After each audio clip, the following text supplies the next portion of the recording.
This is Steve Ridgell, and I wanted to say a few words this morning about how to use one of the most amazing stories in the Bible. It's found in Joshua 2, and it's the Battle of Jericho, but it's mainly the story of the prostitute Rahab. Now, if you don't know that story, go back and read it, and you'll be familiar with it, but I think things are in the Bible for a reason. As we share with our world what we want our world to know about God and about Jesus, well, I thought maybe it'd be helpful to give you 3 ways that I think the story of Rahab is powerful. 3 ways to use it.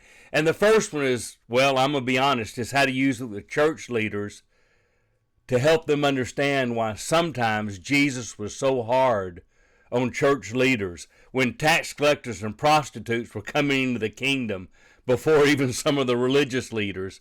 Well, that may actually come all the way back to the story of Rahab, because you remember God's people were taken out of Egypt. They come to the promised land.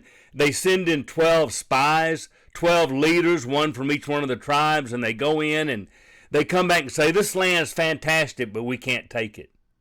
They'll destroy us. And it was a 10-2 vote, Joshua and Caleb dissenting. It was a 10-2 vote that we couldn't take the land, and so the people agreed with them. And God had them wander in the wilderness for 40 years till all the men that were against going in and taking the promised land died off.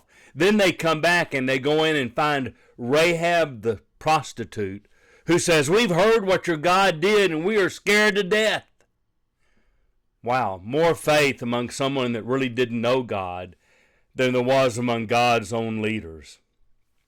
So I use this story sometimes to remind leaders, never, never, never forget the awesome God we serve.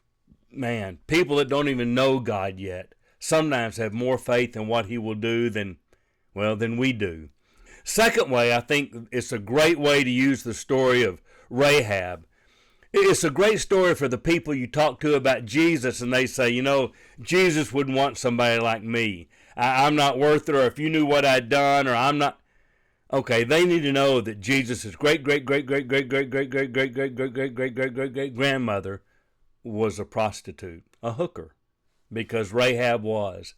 And if someone like that can be in the genealogy of Jesus, because she is in the genealogy of Jesus, then I don't think there's anybody out there that's too bad off to become part of God's people. So I think that's a great lesson from Rahab. And the third thing I think you ought to use the story of Rahab to do, it reminds everyone you can rewrite your story. She was a prostitute who had faith but didn't really know God, and when they destroyed the city of Jericho, of course, they led Rahab out, and she became part of the people of Israel, married an Israelite, had a baby who had a baby who had a baby, right down to Jesus. You can rewrite your story. I think that's incredibly valuable for non-believers who think, man, here's my life and it's not working. I know there's got to be better. You can rewrite your story. And even for those of us who are Christians who have kind of drifted away a little bit, rewrite the story. Your story does not have to end the way it's pointing now. Jesus lets you rewrite your story, and that's a great lesson from Rahab. So those are the 3 things, the 3 ways I use the story of Rahab.